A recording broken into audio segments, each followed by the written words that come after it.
Episode 4 is brought to you by the following Big Dog tier members: Cindy Shax, Dustin Vance, Alexis, and Missy Sword.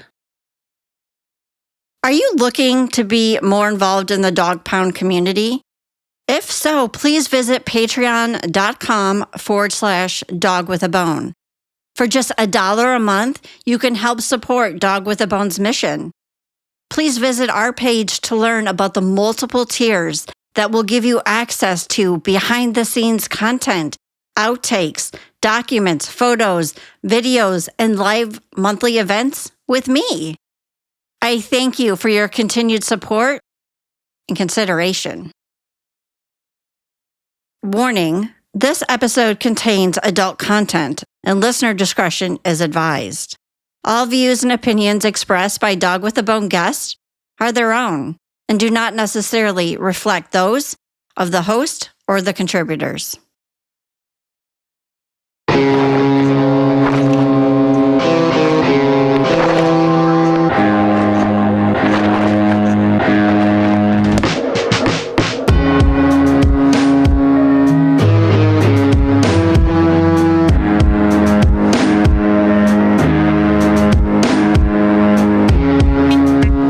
Everyone, and welcome back to Dog with a Bone. If you have not already, please join our Dog with a Bone discussion Facebook page where you can meet other listeners and discuss the episodes as we move through the season. There will be a ton to talk about. Also, if you haven't already, don't forget to subscribe to Dog with a Bone on Spotify or wherever you listen so you get notified when episodes are released. In the last episode, Marianne told Donald what she remembered from the night of the fire.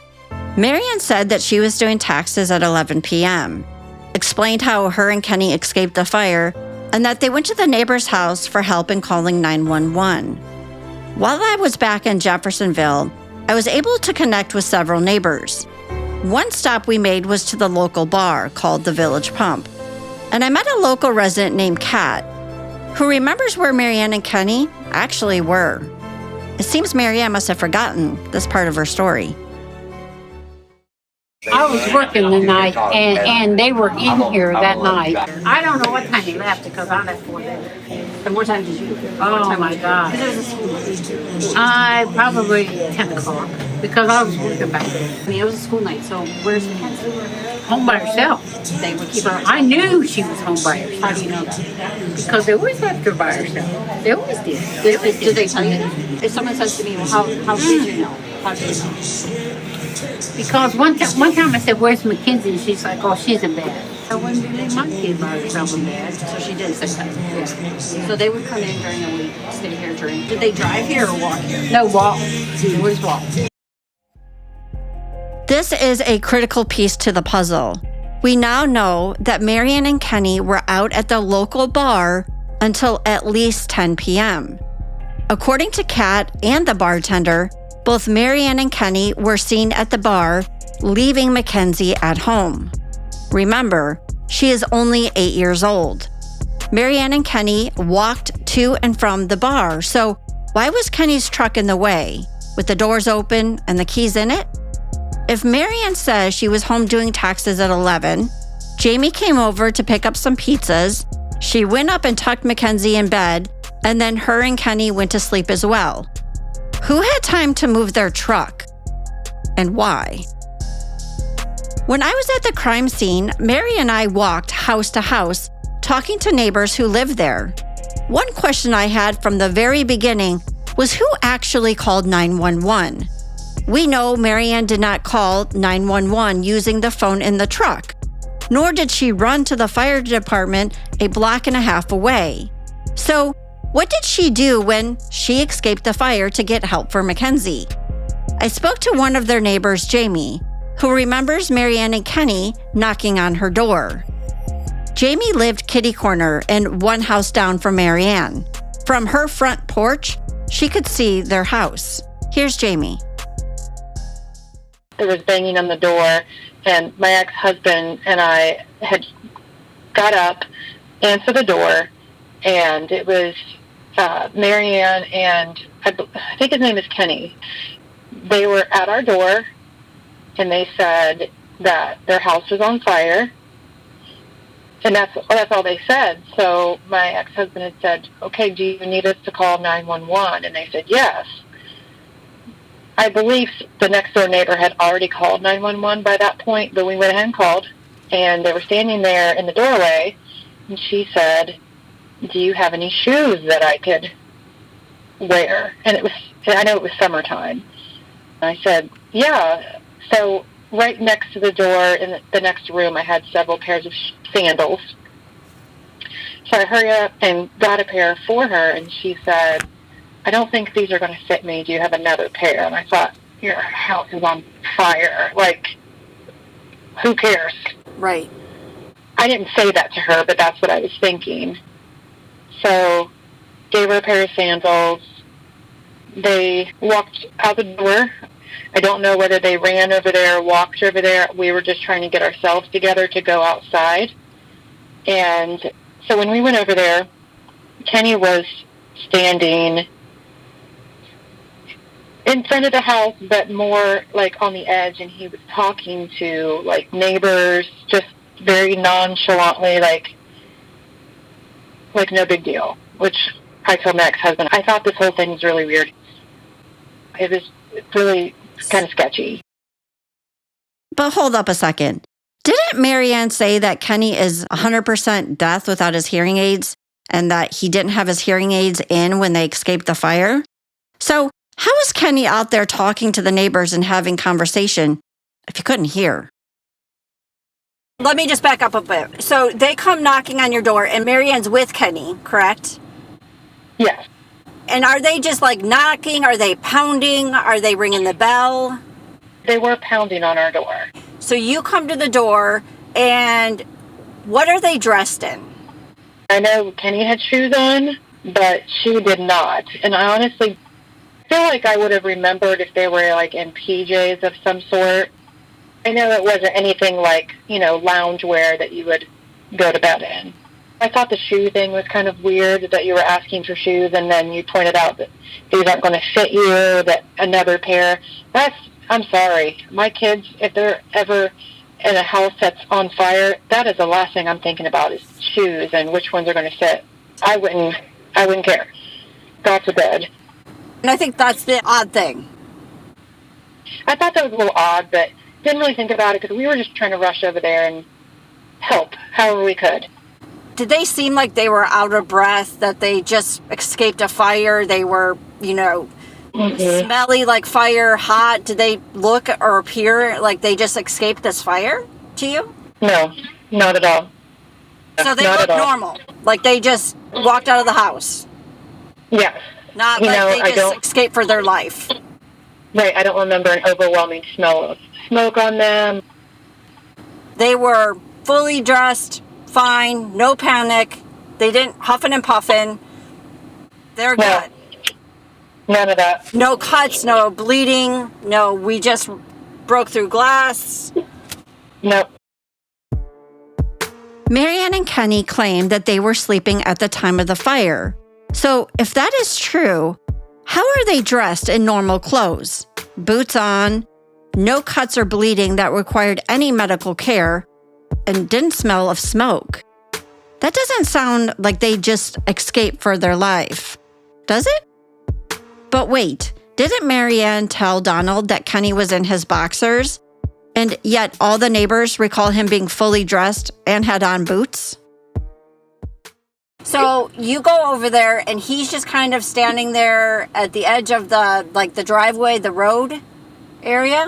Yes, he was standing pretty much in the road, so in between their house and Teresa's house. And he was standing there talking with other neighbors, and it was just like a very casual conversation. It wasn't like nothing like he was shaken up. It was just a very casual conversation. At one point, I heard him laughing. So I turned to my ex-husband, and I said, this is so odd. Like, we're all panicking. Like, everybody else was panicking. And he was just kind of standing there. And at this point, you don't know Mackenzie's in the house. Correct. Well, we found out right then somebody had said that she was still in there. So at that point, my ex-husband says, I'm going to go get a ladder because we're all frantic. I'm going to go get the ladder out of our shed. So he brings it over there, and nobody knew what he was doing at that time. I did. He goes and gets the ladder. He brings it over, and Kenny told him, no, it's too dangerous. It's not going to reach anyways, which it was one of the ladders that will extend, up. It's like a roofing ladder. He was adamant that my ex-husband did not put the ladder up there and try to help. So you were standing there for a bit until you realized that she's in the house. Right. It wasn't like they're at your door saying, my daughter's in the house is on fire, she's in there. It was very nonchalant. We're standing there, and it was just like in passing conversation that she happened to be in there? Yes. We knew nothing about the daughter being in there until we went over there. I actually think it might have been Teresa. Okay. That had said that she was still in there. At this point, when she says that,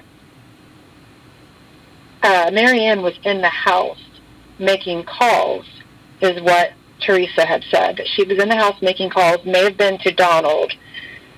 She did say that she needed to call her dad. So she was inside of the house most of the time. Donald thought your husband went to, and Kenny was very like, you're not going to do that. You're not going to put it up. Kind of forceful. You're not going to do that.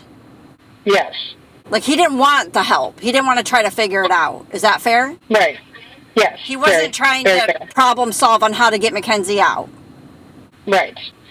Marianne was in the house most of the time. Now, right as the police got there, police and fire department, she had come out, I would say probably about 2 minutes later. They came up and talked to her. Or actually, they asked where she was, and then that's when Teresa brought her out, because she wasn't there using the phone, brought her out, they talked to her. I watched them bring her limp body out and put her in the ambulance, and then that's when they come up, and it felt like a couple of minutes. It could have been longer than that, but that's when the coroner came over and told her. She was sitting on the steps on Teresa's front porch, and they came over and told her that she didn't make it.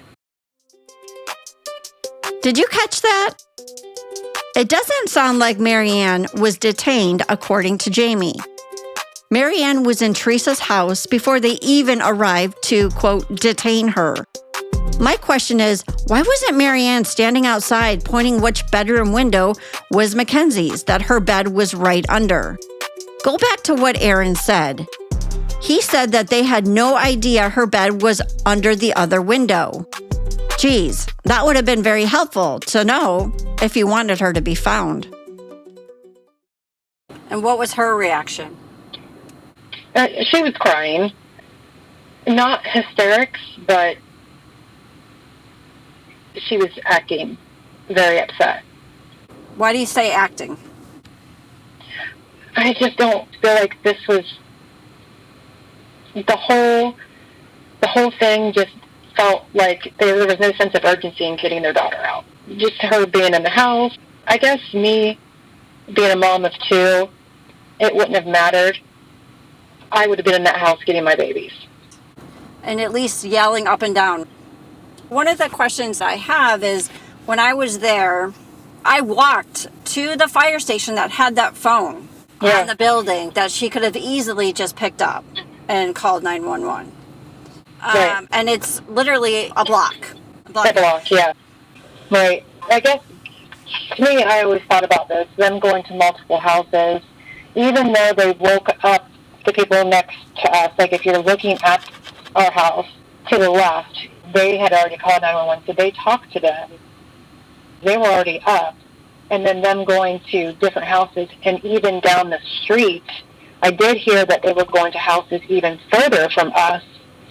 Maybe they were just, that was their alibi, like they were trying as hard as they could to get in touch with somebody, but everyone had already either was over there or called. Right. Does that make sense? Well, no, these people, they can tell you that we tried or whatever. So waking people up and knocking on doors is a waste of time when your child is stuck in there. Mm-hmm. Even if your child's not stuck in there, you want to save the damn house. Like, oh my God. And if I ran, I would be there in less than a minute, right? Mm-hmm. Your adrenaline's going to be pumping. And it's not far at all. So I'm curious as why she was strolling, because she wasn't walking quick, from door to door asking for help when she had a phone a block away. But the other question I want to ask is there was also a cell phone in that truck. Do you remember seeing that truck blocking the driveway? Yes, I did put in my notes too. And this is something else I remember him saying, is that he moved his motorcycle. I believe he said motorcycle. It was a vehicle. Yes. It was, I don't know if it was motorcycle or it was a vehicle. I remember him stating that he moved that away. It wasn't right in front, but he did say that he moved the vehicle back. So was it in the middle of the road or in front of the house? Because the firefighters had to move it to get to the fire. Do you remember that? Yes, I do. But I remember it still being close to the house. I'm not really sure, but from what I remember, it was in the driveway, but it wasn't right up against the house. It was moved a little further back. That's interesting that you would worry about that. Right. No law enforcement talked to you afterwards? None. That's interesting. During an investigation, it is so important to hit the streets and talk to neighbors or anyone who may have saw something, but not to mention, Marianne and Kenny both were at Jamie's door, but they were never interviewed. Why? She had come to your house and all the neighbors. Did you know Mackenzie? No, but I honestly, I think I might have seen her outside at one point playing, but I did not. No, I've never talked to her. And it was a while. I would say it was probably about 3 weeks to a month later that we were eating lunch. We were in the break room and we were eating lunch, and we started talking about it, and she even thought, she came out and said, I'm suspicious of this, and she thought that it was also set up by them. Yeah. Her own sister. And that's Amy? Yes. So Marianne's own sister believes that Marianne and Kenny killed Mackenzie. This is not easy for family members to admit on their own family member that they may have committed a crime. Season 1 is now available to binge. Here's the trailer. Take a listen. Looks like they hit him over the head with a ball bat, bleeding 4 places in his brain. On December 10th, 1993, in Marysville, Ohio, 32-year-old John Burnside finished his work week at the local Honda plant. John grew up in Marysville and was well-known and well-liked in the community. Majority of the people who knew John called him Bernie. He was great with everybody. I mean, he was either Bernie's friend or you wasn't. And if you wasn't, you had a problem because it wasn't because of Bernie, I'll tell you that. Bernie returned home after hitting the local bars and discovered his house had been broken into. 911, what's your emergency? His safe that contained coke, cash, and collectible coins were missing. The police arrived to investigate the break-in, and 10 hours later, Bernie would be dead. He was found with a plastic bag duct taped around his head.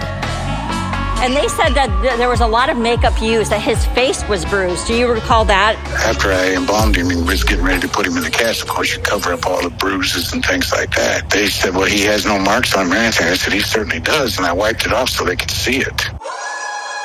The initial ruling was a suicide, but later changed to homicide. We were questioning then because the police were saying that it was suicide. With cerebral palsy, I don't think he could have done that. And this first season of Dog with a Bone, I dig to uncover the truth of who's responsible for the murder of John Burnside. Justice is still being demanded by his family and community. In a very short time period, someone or someones took his life. Are we investigating 2 crimes or one big setup? Welcome to the Dog Pound. Time to start digging. So then they said they knew it was murder.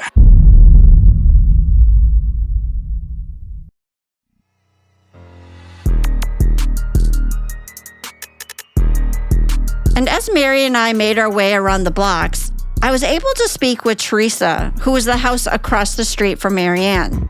Marianne also knocked on their door and used their phone. Did she knock on your door that night? I knocked on the door there. The people, they don't live there now. So she went there first? And then you said, I swear I heard someone at the front door, and I had just laid down. He was asleep. And I could have sworn I heard pounding on my door. I looked and I saw out my kitchen window, because at the time I had an old picture window there. I saw and I go, oh my gosh, there's a fire out there. Yeah. So then that's when I came out, and then they were here, and then, yeah, she stayed here. She sat here. We let her come in and sit on the couch because, well, first, we went over and told her. I do remember all this. Yeah. Because I remember us saying, can't someone get to her? Because she said her daughter was in there. I said, can't someone get there? Yeah.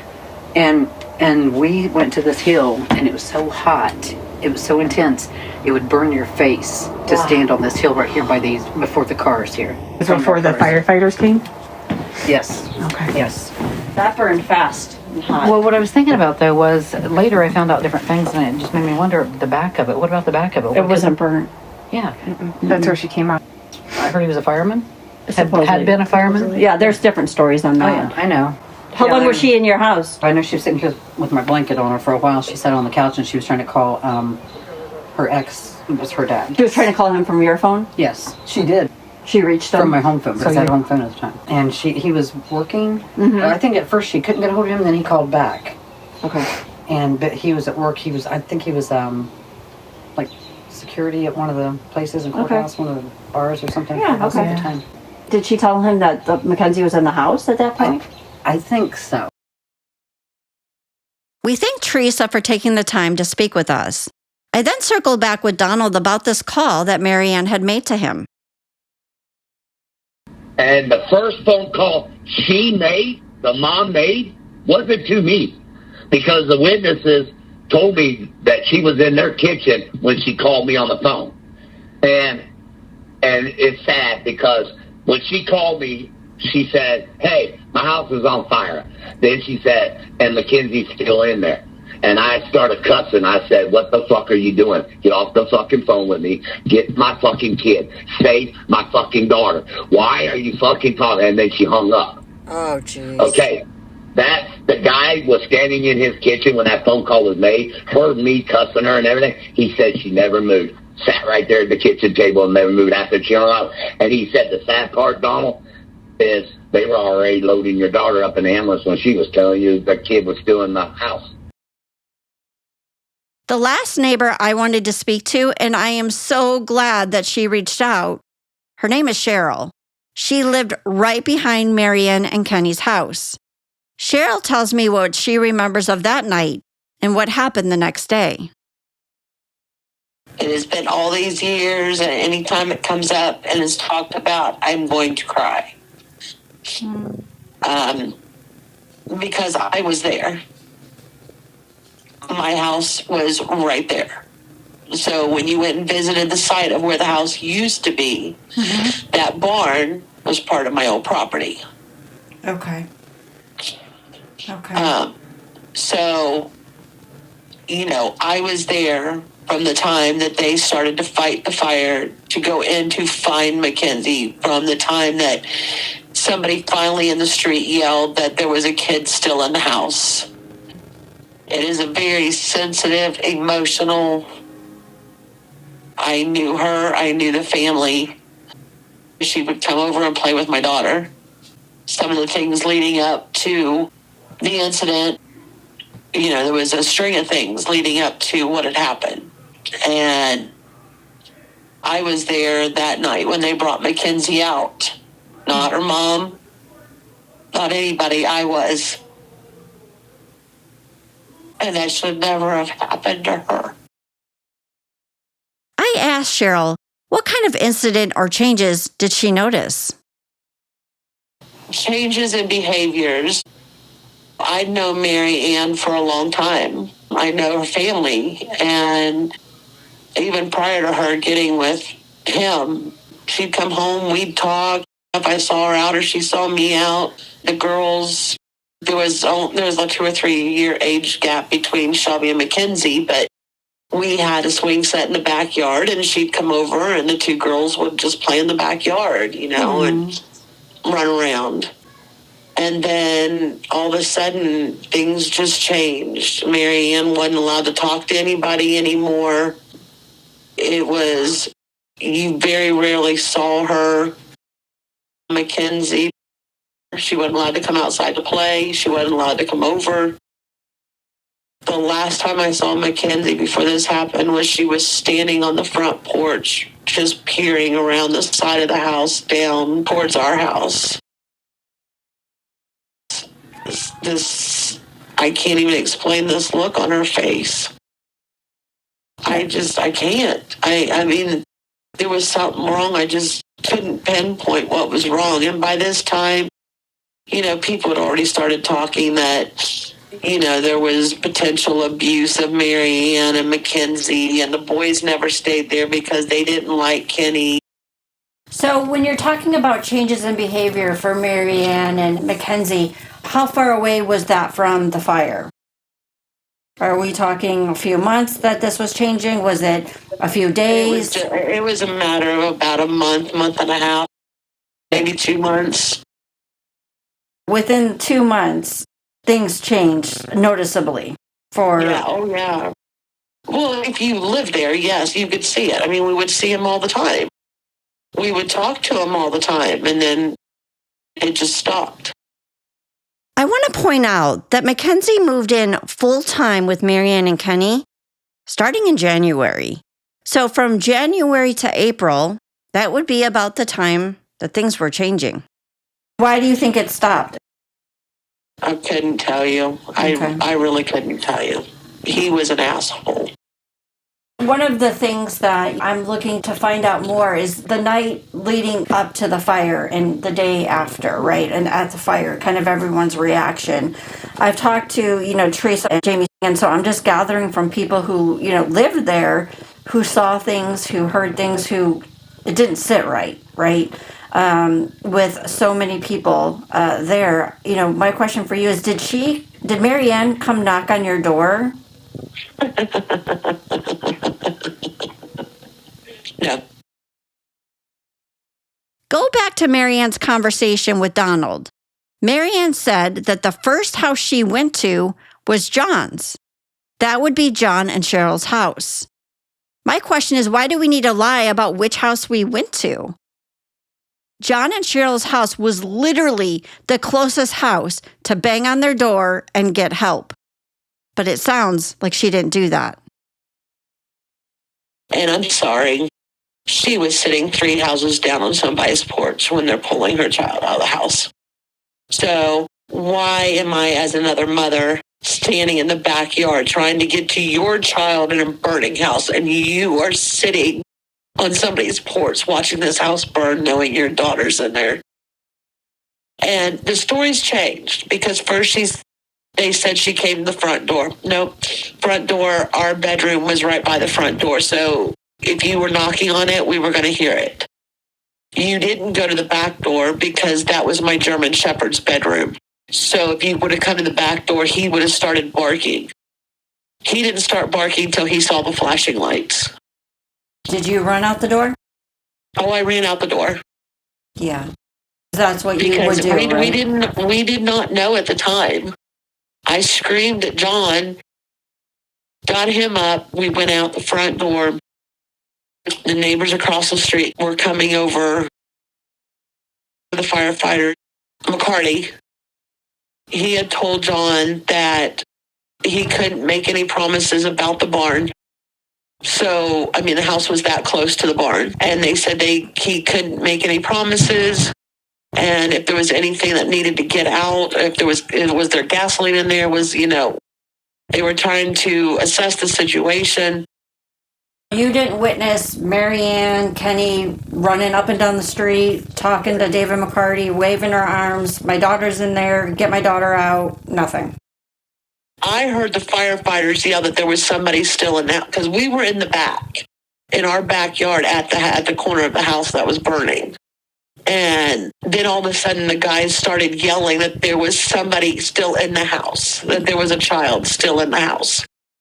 I'm here running for a little girl that's not even mine, but who I had known since she was a baby, and you're sitting on somebody's porch watching this happen. I have always said, and I told every single detective that we've had to talk to, I swear to God, if this ever goes to court, I am going to paint her a picture that she's never going to forget, because I have to live with it. She doesn't. She has to live with the fact that her and her boyfriend killed her daughter. But she's not going to have to live with the fact of watching these guys bring her out of a burning house. You replay this and replay it. And the next day, I had to call into work because I couldn't even go. Been up all night and to watch them finish trying to put the fire out and make sure everything was out. So you knew how the fire was directed. They knew what they were doing. And I understand that Kenny had fire experience. He had a story of they got out of the house and it started burning. They got out, but the stairs were already engulfed and they couldn't get upstairs. He said he broke the window from the outside, got a ladder, went up the ladder to the second floor, broke the window, got in, tried feeling around for her, this, that, or the other. And I looked at John and I was like, we literally watched the firefighters grabbed our ladder because it was closest, grabbed our ladder for them to put up at the house, go up to her window, break the glass, and go in. I'm sorry, for someone that has fire experience, they were up there less than 5 minutes and found her. How could you say you sat there and tried to feel around and find her? They found her on her bed, right by the window. And on top of that, saying, she had to be alive because they heard her screaming and yelling for him and this, that, the other. That girl was 8 years old. Our barn was close enough to her window that she could have gotten out that window and jumped on the roof of our barn. It was that close. And there was a tree there to help her. Granted, she would have been bruised and scraped and whatever, but she could have gotten out. So don't sit there and try to tell me that you broke the window and you went in and tried to find her and couldn't find her. Kenny showed up the next day to their house, and I asked if Kenny was distraught. Did he look tired? Did he talk about losing Mackenzie? Cheryl said no. He was just concerned about finding his keys. Do you remember when I told you about Marianne's brother, William, who hasn't been cleared of Mackenzie's murder? Cheryl tells me in an interaction that her ex had with William. There was one of the Potter boys that was over at the house one night with John out the barn asking questions, suspicious questions. The way the fire burnt just absolutely blows my mind. Was that William Potter? Yes. What was William doing? He had come out to the barn one night when John was out in the barn, just shooting the shit. That was nothing abnormal. Like I said, we were friends with the Potter family. So that was nothing unusual. But John said it was the questions he was asking.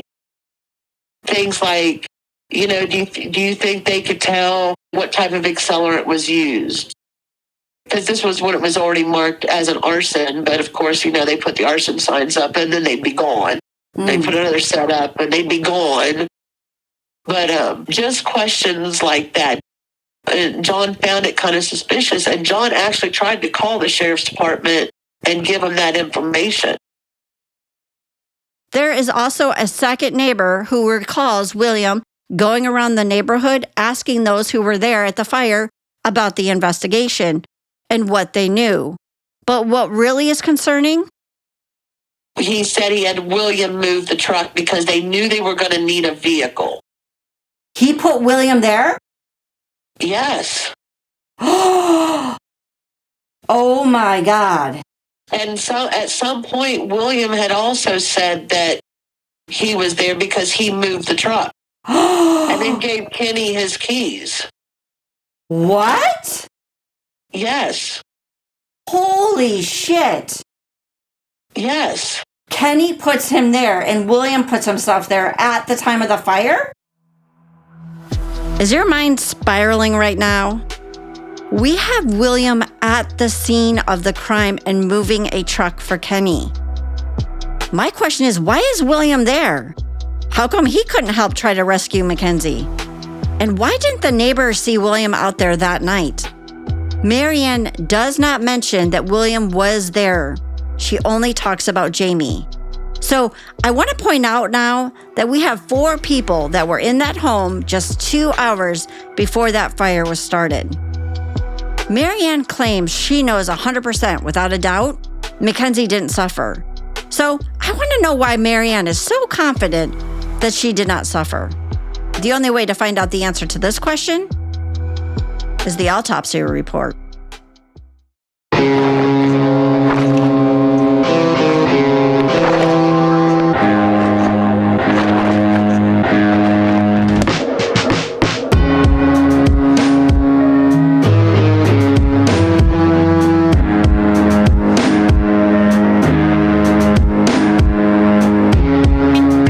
Next time on Dog with a Bone.